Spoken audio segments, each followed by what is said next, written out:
आइए आपको बता दें पाकिस्तान चीन का पीओके प्लान क्या है। गलवान घाटी में चीन की सेना पीछे हट गई है। ये भारत के लिए एक बहुत बड़ी रणनीतिक जीत है। इस जीत के बाद पाकिस्तान के मन में डर बैठ गया है। डर इस बात का कि पूरी तरह से तैयार भारत की सेना कहीं पाकिस्तान के कब्जे वाले कश्मीर पर सर्जिकल या एयर स्ट्राइक करके उसे वापस ना छीन ले। पाकिस्तान के डर के सबूत भी पीओके में नजर आने लगे हैं। खुफिया जानकारी के मुताबिक पाकिस्तान ने चीन सेना की मदद से गिलगिट बाल्टिस्तान स्कार्दू में 20 से ज्यादा जगहों पर रडार लगा दिए हैं। इसके अलावा पीओके में चीन के इंजीनियर पाकिस्तान की सेना को ट्रेनिंग भी दे रहे हैं।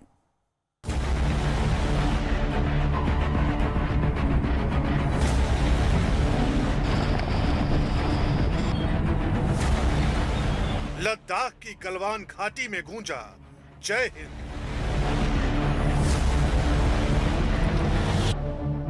गलवान में चीन को खींचने पड़े कदम।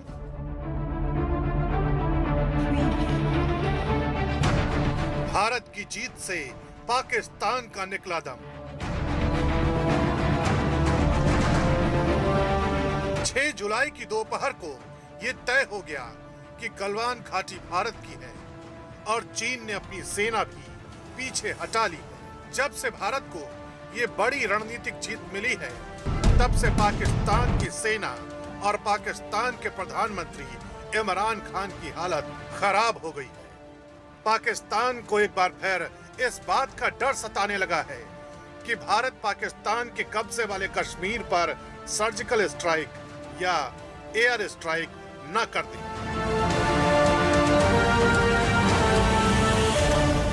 पाकिस्तान का यह डर अब सामने आ चुका है। देश की खुफिया एजेंसियों को जानकारी मिली है कि पीओके में पाकिस्तानी सेना को भारतीय सेना का डर फिर सताने लगा है। यही कारण है कि पाकिस्तानी सेना ने पीओके में कई जगहों पर रडार और हाई फ्रिक्वेंसी टावर लगाने का काम शुरू कर दिया है, क्योंकि पाकिस्तान को लगता है कि एलओसी के नज़दीक फॉरवर्ड पोस्ट पर भारतीय सेना मौजूद है और पीओके पर कभी भी सैन्य कार्रवाई हो सकती है। पाकिस्तान को यह डर हमेशा सताता है कि कहीं भारत उससे पीओके न छीन ले। पुलवामा के बाद इन्होंने बालाकोट पे हमला किया। हमने दुनिया को अभी से बता रहे हैं कि ये कुछ ना कुछ करेंगे आजाद कश्मीर में। पाकिस्तान को लगता है कि भारत ने जिस तरह से फौज का जमावड़ा किया है, उससे कहीं ये छिन न जाए। पीओके भारत का अभिन्न हिस्सा है और पाकिस्तान को भारत संदेश दे चुका है कि वो उसे बिना शर्त वापस कर दे। पाकिस्तान को यह डर तो हमेशा सताता है कि भारत कब पीओके छीन ले। और उसे अब लगता है कि जिस प्रकार भारत ने अपनी फौजों का जमावड़ा किया है, कहीं मौके का फायदा उठाकर वो पीओके पर हमला ना बोल दे। लेकिन भारत पाकिस्तान जैसा चालाक देश नहीं है। भारत युद्ध के नियमों का पालन करता है। भारत विस्तारवादी देश नहीं है।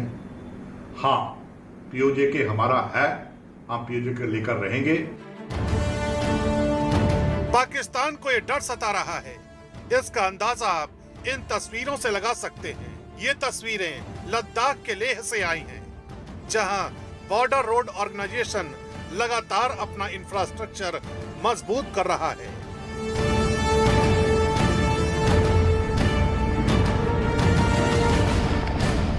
बीआरओ यानी बॉर्डर रोड ऑर्गेनाइजेशन ने नीमू पोस्ट के पास 3 नए पुल तैयार किए हैं। तीनों पुलों को 3 महीने के रिकॉर्ड टाइम के अंदर तैयार किया गया है। इन पुलों से 70 टन वजनी वाहन गुजर सकते हैं।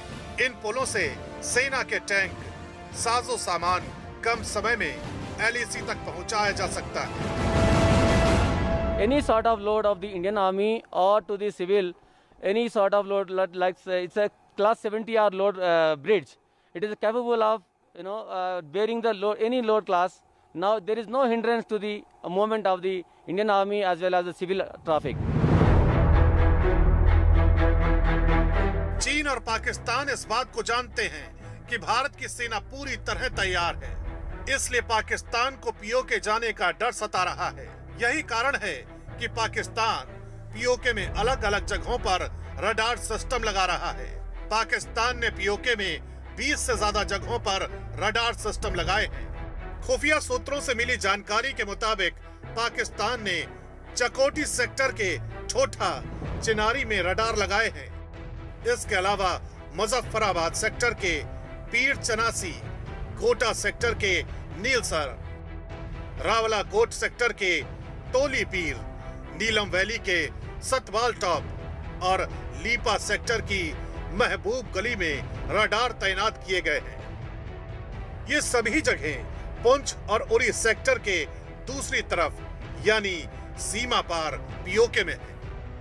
पाकिस्तान की इस पूरी तैयारी की खास बात यह है कि चीन की सेना के इंजीनियर पाकिस्तान के सैनिकों को रडार और सिग्नलिंग की ट्रेनिंग दे रहे हैं। ये एयर डिफेंस सिस्टम देश की वायु सीमा की रक्षा करने के लिए होते हैं। इसीलिए पाकिस्तान अब इन्हें पीओजे और गिलगित बाल्टिस्तान में भी डिप्लॉय कर रहा है, ताकि भारतीय वायुसेना से खतरा मंडरा रहा है, उस खतरे की वार्निंग उनको मिल सके।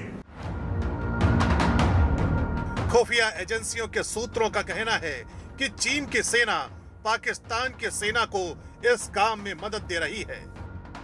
पीओके में जो रडार लगाए जा रहे हैं वो चीन में बनाए गए हैं। इन दिनों स्कार्दू बेस कैंप पर चीन के सैनिक मौजूद हैं।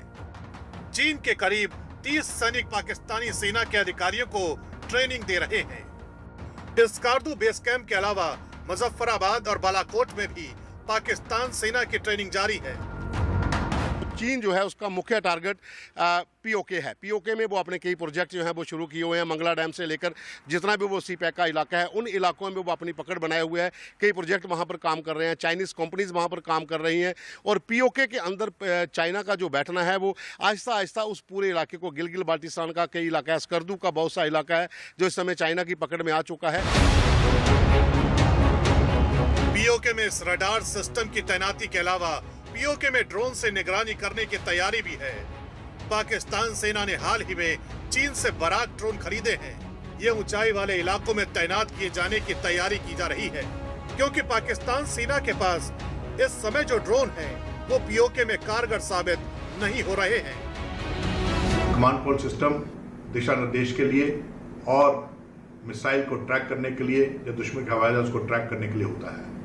इसलिए जो हाई फ्रीक्वेंसी टावर्स लगाए जा रहे हैं वो इसी मकसद से लगाए जा रहे हैं, ताकि वो जो कमांड कंट्रोल सिस्टम है इन एयर डिफेंस सिस्टम का वो अच्छी तरह से सुचारू तरीके से काम कर सके। पाकिस्तान रडार और ड्रोन के अलावा पीओके में हाई फ्रीक्वेंसी कम्युनिकेशन टावर भी लगा रहा है। जानकारी के मुताबिक पाकिस्तान ने सीमा पार निकरल, समानी और कोटली में हाई फ्रीक्वेंसी कम्युनिकेशन टावर लगाए हैं। इसका मकसद है भारतीय सेना के संदेश इंटरसेप्ट करके किसी भी तैयारी का पता लगाना। इस समय पाकिस्तानी सेना के पास है वो हाई अल्टीट्यूड इलाके में काम नहीं कर पा रहे हैं, और यही वजह है कि चाइना से उन्होंने नए ड्रोन्स खरीदे हैं जो हाई अल्टीट्यूड इलाकों में काम कर सकते हैं। खास करके गिलगित बाल्टिस्तान, स्कर्दू का जो एरिया है, जहाँ फिर लीपा वैली है, नीलम घाटी है, उन इलाकों में उसके लिए ड्रोन्स जो है वो नए खरीदे गए हैं। और जो फ्रिक्वेंसी टावर्स हैं, हाई फ्रिक्वेंसी टावर्स जो हैं वो भी इसी का एक हिस्सा है। इतनी तैयारी से जाहिर है कि पाकिस्तान के मन में ये डर बैठ चुका है कि गलवान में अपनी स्थिति मजबूत करने के बाद भारत पीओके पर सर्जिकल स्ट्राइक या एयर स्ट्राइक कर सकता है। दरअसल पीओके में चीन पाकिस्तान सेना की मदद कर रहा है। इसका मतलब ये नहीं कि वो उसका मददगार है। इस मदद की आड़ में चीन अपने लालच को साध रहा है। दरअसल चीन का सबसे बड़ा प्रोजेक्ट BRI यानी बेल्ट एंड रोड इनिशिएटिव के लिए पीओके सबसे अहम है। पीओके अगर भारत के हाथ आता है तो चीन का सबसे बड़ा सपना भी चकनाचूर हो जाएगा। इसलिए चीन पाकिस्तान की मदद कर रहा है और पीओके में बड़े बड़े बांध बनाकर हाइड्रो पावर प्रोजेक्ट तैयार कर रहा है। लेकिन चीन और पाकिस्तान के बेतहाशा निर्माण के खिलाफ पीओके में विरोध प्रदर्शनों की आग भड़क गई है।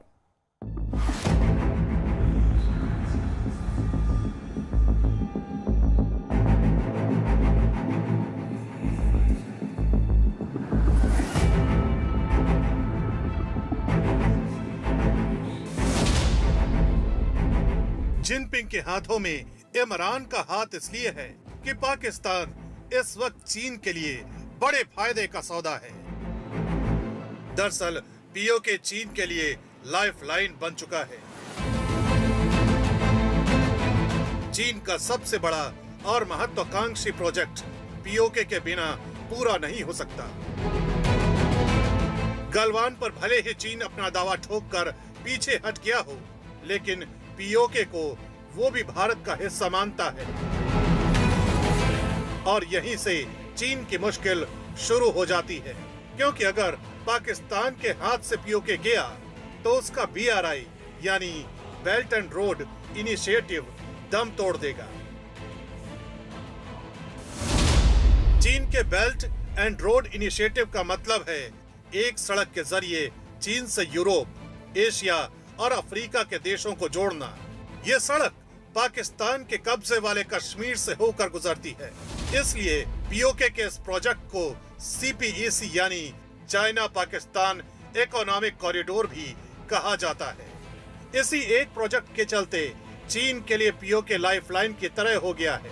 पाकिस्तान के कब्जे वाले इस हिस्से की नदियों के खनिजों का चीन भरपूर फायदा उठाना चाहता है और इसके बदले में पाकिस्तान को रडार और ड्रोन जैसे हथियार देकर मदद कर रहा है।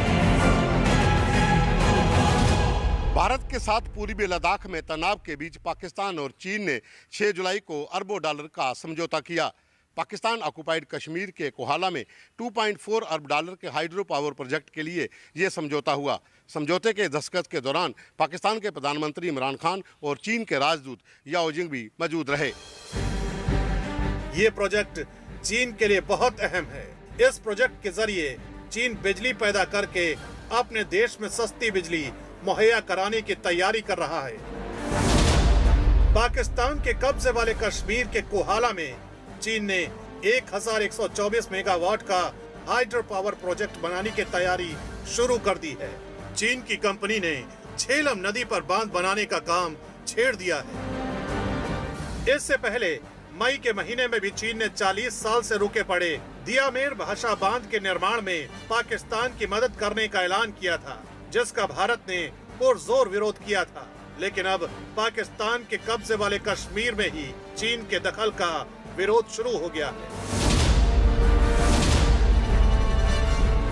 ये तस्वीरें मुजफ्फराबाद की है। 6 जुलाई को पीओके के मुजफ्फराबाद में लोगों ने चीन के बांध निर्माण को अवैध बताया और विरोध प्रदर्शन किया।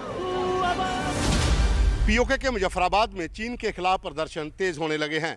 यहाँ पर रहने वाले लोगों ने झेलम नदी पर बन रहे बांध के अवैध निर्माण के खिलाफ आवाज उठाई है। लोगों ने झेलम पर बन रहे कोहाला हाइड्रो पावर प्रोजेक्ट के खिलाफ बड़ी संख्या में प्रदर्शन किया।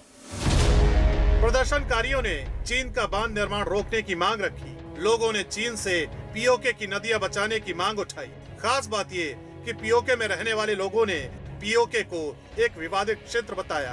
प्रदर्शनकारियों ने कहा कि विवादित इलाके में किया गया पाकिस्तान चीन का सौदा एकदम अवैध है। पीओके का विरोध प्रदर्शन सोशल मीडिया पर भी छा गया। पीओके के लोग भी समझ रहे हैं कि चीन अपने फायदे के लिए हिमालयन रेंज के पर्यावरण को तबाह करने में जुटा है, लेकिन पाकिस्तान सरकार को इस वक्त चीन से बड़ा मददगार कोई नजर नहीं आ रहा है।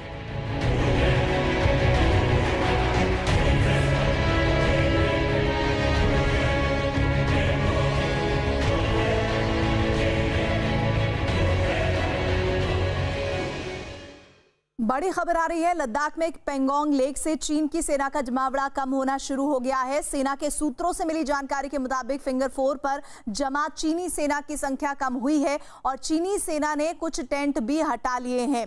सूत्रों के हवाले से मिली खबर के मुताबिक पहले स्टेप में चीन फिंगर 4 से फिंगर 5 तक हटेगा। उसके बाद 3 से 4 हफ्ते तक मॉनिटरिंग और वेरिफिकेशन का काम होगा। उसके बाद आगे की कार्रवाई होगी। इस वक्त हमारे साथ हमारे सहयोगी संदीप जुड़े हुए हैं। संदीप, ये कहा जा रहा है कि कुछ टेंट और कुछ जगह खाली होने की जानकारी मिल रही है, लेकिन ये कब तक खाली हो पाएगा? अभी तो क्योंकि शुरुआत हुई है। बिल्कुल, देखिए 3 से 4 हफ्ते का एक मॉनिटरिंग और वेरिफिकेशन का पीरियड है और उस दौरान जो है ये देखा जाएगा कि जिस जगह चीन की सेना आके बैठी थी, यानी कि फिंगर 4 पे वो आ गई थी, वहां से वो पूरी तरीके से पीछे हटी है या नहीं है, नहीं हटी है। और 3-4 हफ्ते की मॉनिटरिंग के बाद अगर ये पीछे नहीं हटते पूरी तरीके से तो फिर दोबारा जो है बातचीत का सिलसिला शुरू होगा। लेकिन जो अभी तक खबरें यही है कि कुछ जो संख्या जो है चीन ने अपनी सेना की फिंगर 4 के पास से हटाई है, साथ ही कुछ टेंट भी जो है वो हटाए गए हैं। अगर हम लोग सूत्रों की माने तो चीन जो है वो डिसएंगेजमेंट को तो तैयार है, लेकिन डी एस्केलेशन को वो अभी राजी नहीं है। यानी कि जो दबाव बनाने के चलते जो है चीन ने अपना पूरा हमला लगाया था, उनको पीछे हटाने को तैयार नहीं है।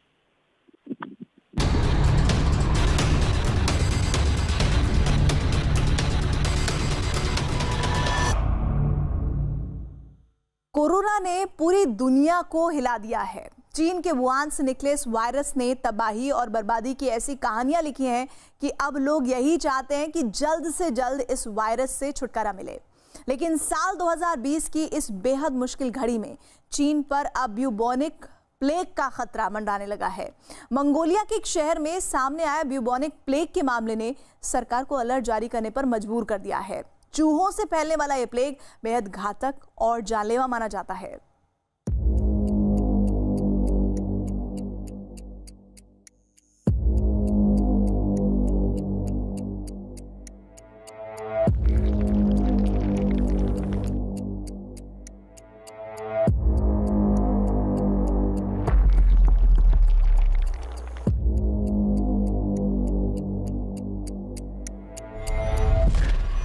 कोरोना काल में अब काली मौत का खतरा। चीन में अब एक और महामारी की एंट्री।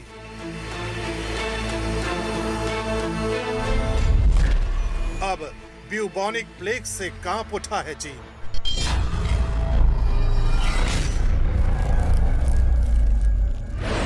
चीन ने भले ही कोरोना पर काबू करने का दावा किया हो, लेकिन चीन की मीडिया में आई एक खबर ने सनसनी फैला दी है।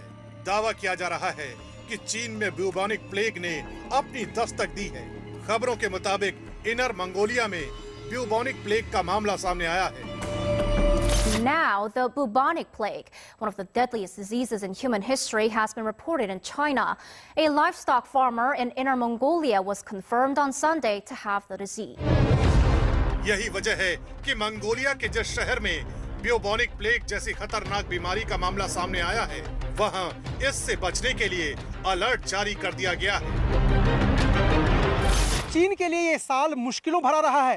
पहले चीन के वुहान से कोरोना वायरस पूरी दुनिया में फैला और उसके बाद से ही चीन में कोई न कोई बीमारी या वायरस लगातार फैल ही रहा है। लेकिन ब्यूबोना प्लेग फैलने के बाद चीन की समस्या और ज्यादा बढ़ गई है। उत्तरी चीन के एक अस्पताल में ब्यूबोनिक प्लेग का मामला सामने आने के बाद वहां लोगों को सावधान रहने की हिदायत दी गई है। इतना ही नहीं, मंगोलिया के बैनूर में प्लेग की रोकथाम और काबू करने के लिए तीसरे लेवल की चेतावनी जारी की गई है। उत्तरी चीन में ब्यूबोनिक प्लेग का संदिग्ध मामला सामने आने की वजह से थर्ड लेवल की चेतावनी जारी की गई है। दरअसल जिस ब्यूबोनिक प्लेग के खतरे को लेकर चीन डरा हुआ है, उसके पीछे सबसे बड़ी वजह यही है कि जिस इलाके में इस प्लेग से जुड़ा मामला सामने आया है, वहां पिछले साल नवंबर में भी ब्यूबोनिक प्लेग के 4 मामले सामने आए थे। बताया जाता है कि ज्यादातर चूहों से फैलने वाली ये महामारी बेहद जानलेवा होती है। अपने बेहद घातक रूप की वजह से ही इस बीमारी को काली मौत के नाम से भी जाना जाता है। ब्यूबोनिक प्लेग के शुरुआती मामले को सरकार इसलिए हल्के में नहीं लेना चाहती, क्योंकि पहले ही चीन समेत पूरी दुनिया कोरोना वायरस की वजह से बेहिसाब नुकसान उठा रही है। ये एक बड़ा कारण है कि चीन का स्वास्थ्य विभाग इस मामले में किसी भी तरह की लापरवाही बरतने के मूड में नहीं है। चीन के स्वास्थ्य विभाग की तरफ से जारी की गई रिपोर्ट में साफ कहा गया है, मंगोलिया में ब्यूबोनिक प्लेग का जो मामला सामने आया है, उसको लेकर चेतावनी साल 2020 के अंत तक जारी की गई है। जंगली चूहों में पाए जाने वाले बैक्टीरिया से होने वाले इस प्लेग के पिछले साल भी कुछ मामले सामने आ चुके हैं। इस प्लेग को फैलने से अगर रोकना है तो लंबे वक्त के लिए हमें सावधान रहने की जरूरत है।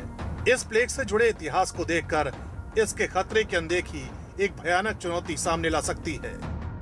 एनिमल से ह्यूमंस, मतलब जूनोटिक डिजीज है, एनिमल से ह्यूमन में स्प्रेड होती है। तो उन्होंने वहां पे अलर्ट इसलिए करा है क्योंकि चाइना में लोगों को मीट खाने की बहुत मीट खाते हैं वो, और स्पेशली रॉ मीट भी बहुत खाते हैं। तो ये जो 2 केसेस हुए थे, उन्होंने वहां पे रॉ मैरमॉट, जो एक तरीके का चूहा होता है, रोडेंट होता है, उसका मीट खा लिया था।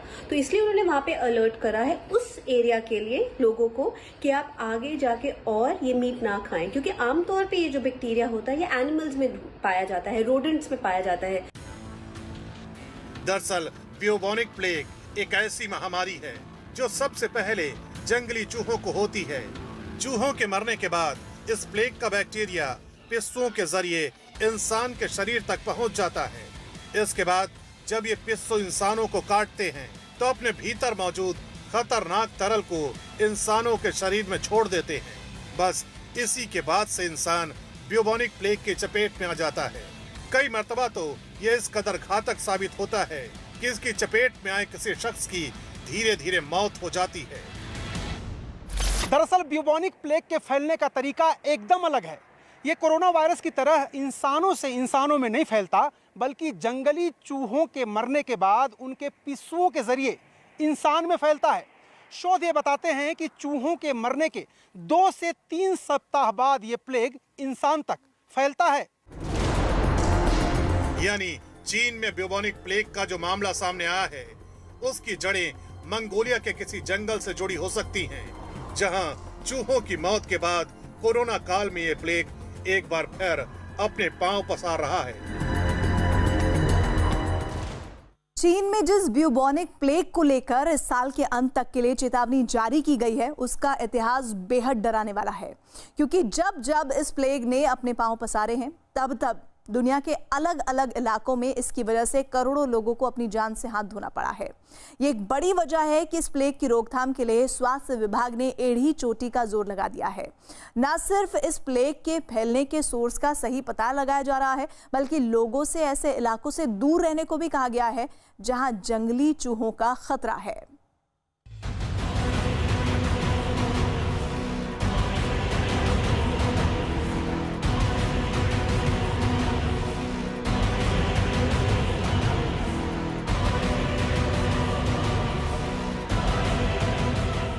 चीन पर टूटा मुसीबतों का पहाड़। From the very first case of COVID-19 to a new type of swine flu, and now the bubonic plague, one of the deadliest diseases in human history, has been reported in China.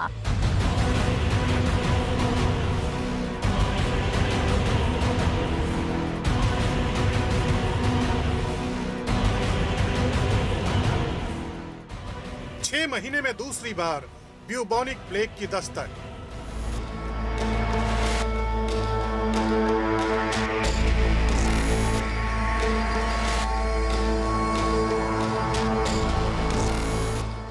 काली मौत के इतिहास से सहमा चीन।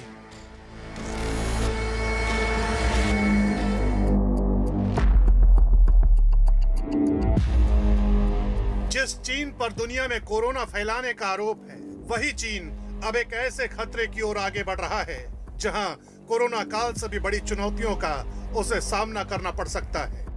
ये चुनौती उस bubonic plague से जुड़ी है जिसने बेशक मंगोलिया के एक शहर में दस्तक दी है, लेकिन इस प्लेग की आहट भर ने चीन के स्वास्थ्य महकमे को हिला दिया है। इससे पहले कि हम आपको ब्यूबोनिक प्लेग के डराने वाले इतिहास की कहानी दिखाएं, सबसे पहले ये समझना होगा कि आखिर प्लेग होता क्या है।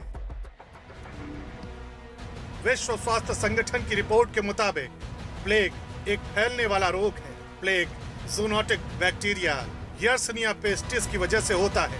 प्लेग फैलाने वाला बैक्टीरिया छोटे स्तनधारियों और उसके पिस्सों में पाया जाता है। पिस्सों के काटने की वजह से लोग प्लेग के चपेट में आ जाते हैं। ये प्लेग ब्यूबोनिक प्लेग में भी बदल सकता है। ब्यूबोनिक प्लेग बैक्टीरिया के फेफड़ों तक पहुंचने पर न्यूमोनिक प्लेग में बदल जाता है।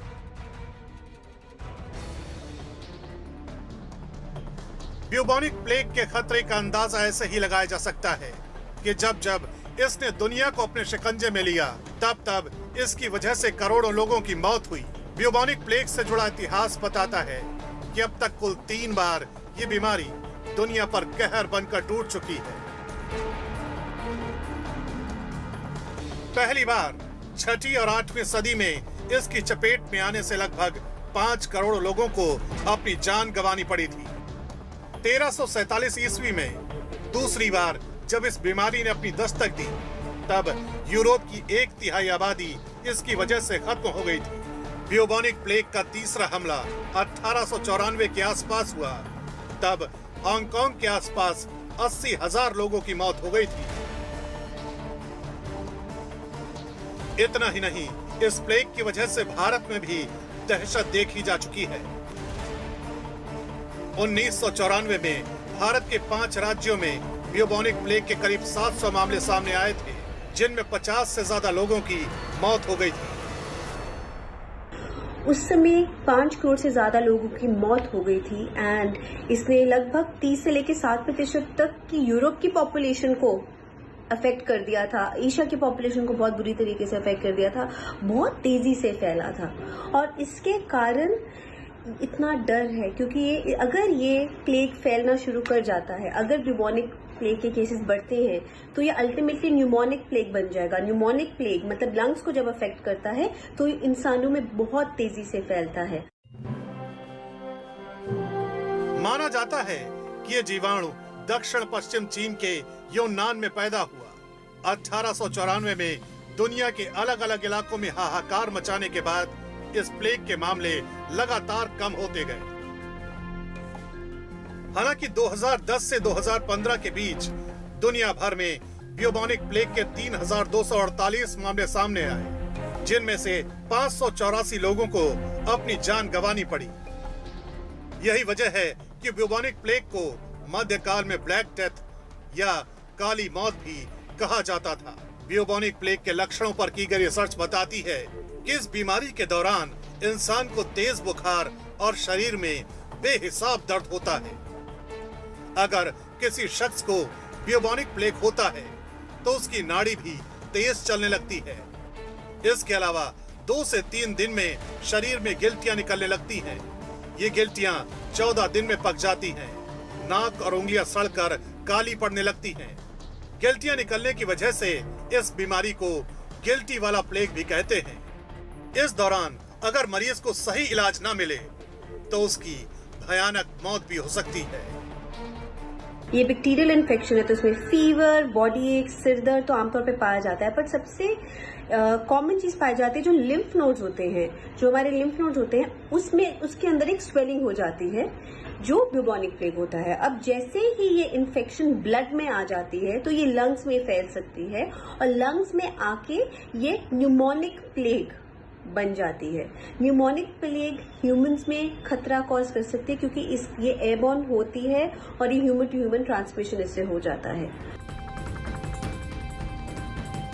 इस प्लेग के खतरे को ऐसे ही समझा जा सकता है कि जहां कोरोना वायरस की वजह से मृत्यु दर 5 से 6% है, वहीं ब्यूबोनिक प्लेग की वजह से मृत्यु दर 30% से 60% तक हो सकती है। यही वजह है कि चीन किसी भी कीमत पर कोरोना काल में आई इस नई मुसीबत को टालना चाहता है।